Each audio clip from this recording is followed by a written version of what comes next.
அதிமுக கூட்டணிக்கு எதிர்ப்பு தெரிவித்த அமமுக நிர்வாகி நீக்கம் செய்யப்பட்டிருக்கிறார். கட்சியிலிருந்து நீக்கி டிடிவி தினகரன் அறிவிப்பை வெளியிட்டிருக்கிறார். அண்மை செய்தியாக பார்த்து வருகிறோம். இது பற்றிய விரிவான தகவல்களோடு இணைகிறார் செய்தியாளர் குணசேகரன். குணசேகரன், அதிமுக கூட்டணிக்கு எதிர்ப்பு தெரிவித்த அமமுக நிர்வாகி நீக்கம் செய்யப்பட்டிருப்பதாக தகவல்கள் வெளியாகி இருக்கிறது. அந்த நிர்வாகி யார்? விவரங்கள் என்ன?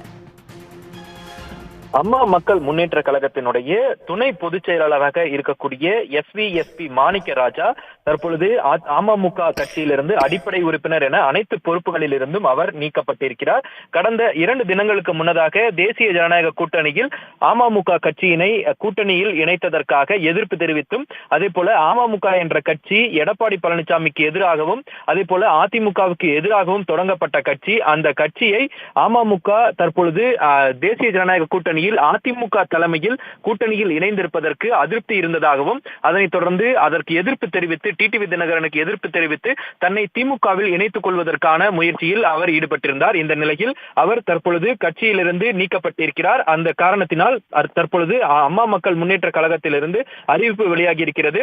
கட்சிக்கும் கொள்கைக்கும் கோட்பாடுகளுக்கும் முரணாக செயல்பட்டதாகவும், அதே போல கண்ணியத்திற்கு மாசு ஏற்படும் வகையில் செயல்பட்டதாகவும் அவரை தற்பொழுது அடிப்படை உறுப்பினர் என அனைத்து பொறுப்புகளில் இருந்தும் நீக்கப்படுவதாக அந்த கட்சியினுடைய பொதுச் செயலாளர் டிடிவி தினகரன் அறிவிப்பு வெளியிட்டிருக்கிறார். இதற்கு முன்னதாக 2 தினங்களுக்கு முன்னதாக மாவட்ட செயலாளர் கூட்டம் நடைபெற்றிருந்தது.